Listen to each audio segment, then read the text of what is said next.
ভারত সফররত ইসরায়েলের পররাষ্ট্রমন্ত্রী গিদিয়ন শার সম্প্রতি বলেছেন, ইসরায়েলের সঙ্গে ভারতের সম্পর্ক এখন আগের চেয়ে শক্তিশালী এবং দেশটিকে তিনি বৈশ্বিক পরাশক্তি হিসেবে উল্লেখ করেছেন।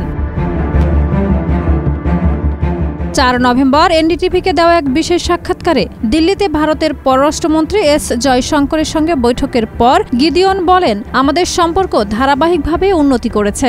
ভারতের বন্ধুত্বের জন্য আমরা কৃতজ্ঞ। 2023 সালের 7 অক্টোবর ফিলিস্তিনের স্বাধীনতাকামী সংগঠনের হামলার পর ভারতের সমর্থন প্রসঙ্গে তিনি বলেন, আমরা কখনো ভুলব না যে ওই ভয়াবহ দিনে প্রধানমন্ত্রী নরেন্দ্র মোদী প্রথম বিশ্বনেতা হিসেবে প্রধানমন্ত্রী বেনিয়ামিন নেতানিয়াহুকে ফোন করেছিলেন। ভারত আমাদের পাশে ছিল।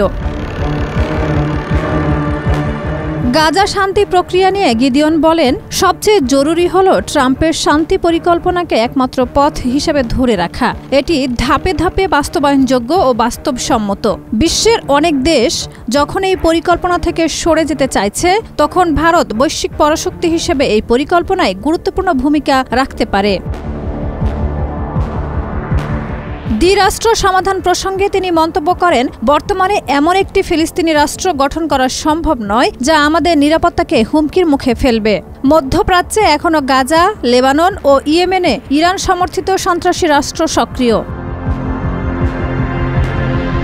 ফিলিস্তিনের স্বাধীনতাকামী সংগঠনের সম্পর্কে গিদিয়ন বলেন, ইসরায়েলের লক্ষ্য ফিলিস্তিনের স্বাধীনতাকামী সংগঠনের সামরিক শক্তি ধ্বংস করা এবং গাজার তাদের শাসন ব্যবস্থা শেষ করা। আমাদের পরিকল্পনা হলো অন্য কাউকে ক্ষমতায় বসানো এবং সন্ত্রাসী শাসন ব্যবস্থাকে চিরতরে শেষ করা।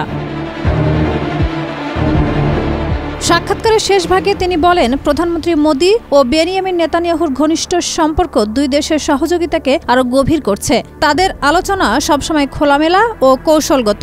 আশা করি তারা শিগগিরই সাক্ষাৎ করবেন। শাহিদা রুবি, মাই টিভি।